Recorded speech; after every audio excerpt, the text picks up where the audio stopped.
E aí, pessoal, bem-vindos de volta. Então vamos recapitular aqui o que a gente fez. Nós temos funcionários e titulares de conta. Tanto um funcionário quanto um titular de uma conta é uma pessoa. Então a gente pegou tudo que uma pessoa tem, ou seja, o que essas duas classes têm em comum, e a gente extraiu para uma classe que vai ter esses detalhes em comum. Então a gente tem aqui agora uma classe pessoa, que possui um nome e possui um CPF.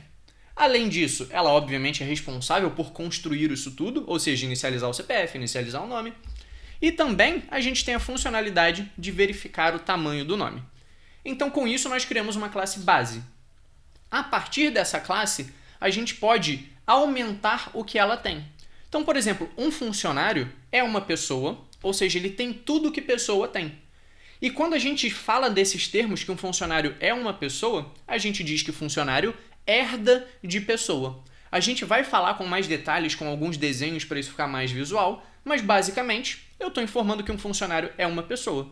Se ele é uma pessoa, faz sentido dizer que ele possui CPF, possui nome.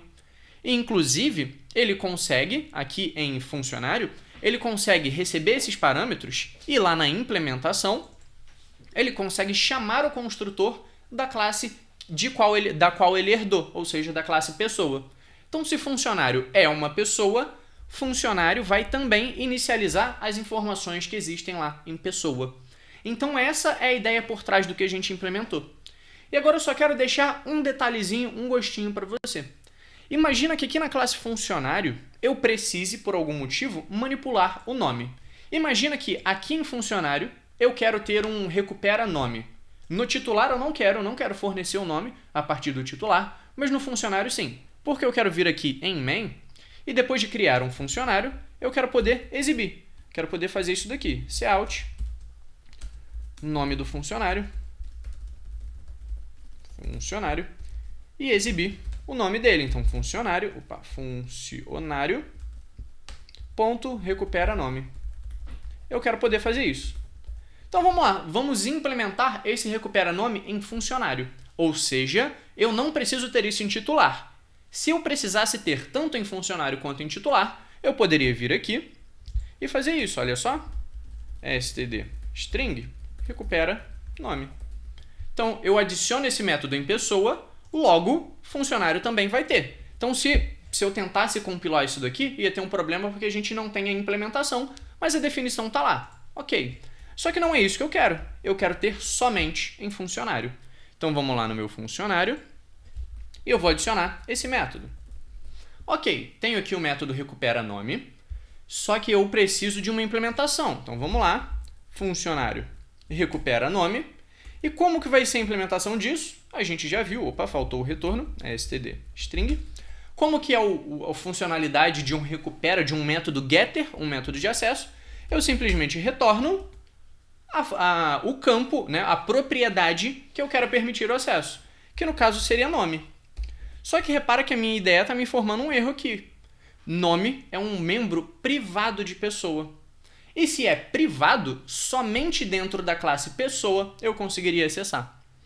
Só que em alguns casos eu quero permitir que a classe em questão, a classe atual, possa acessar, mas também as classes herdeiras, as classes que herdarem de pessoa. Ou seja, funcionário é uma pessoa, não é? Então eu quero permitir que funcionários tenham acesso ao CPF e ao nome. E quando esse é o caso, eu não posso deixar privado, porque, de novo, algo privado somente a classe pode acessar, só e mais ninguém.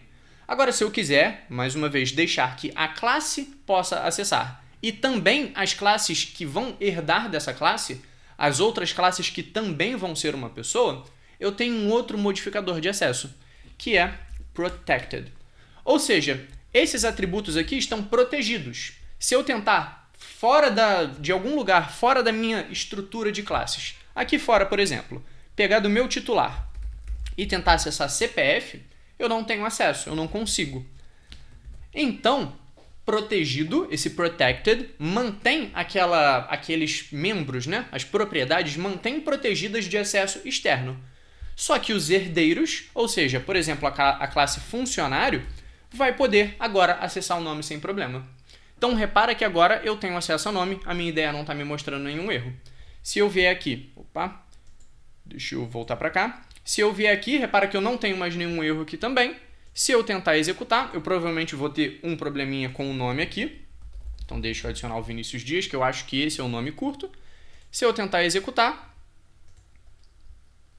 abre um novo terminal aqui. E beleza, nome do funcionário, Dias Vinícius. Ou seja, a partir do método recupera nome que funcionário tem, eu consigo acessar o nome que está definido lá em pessoa.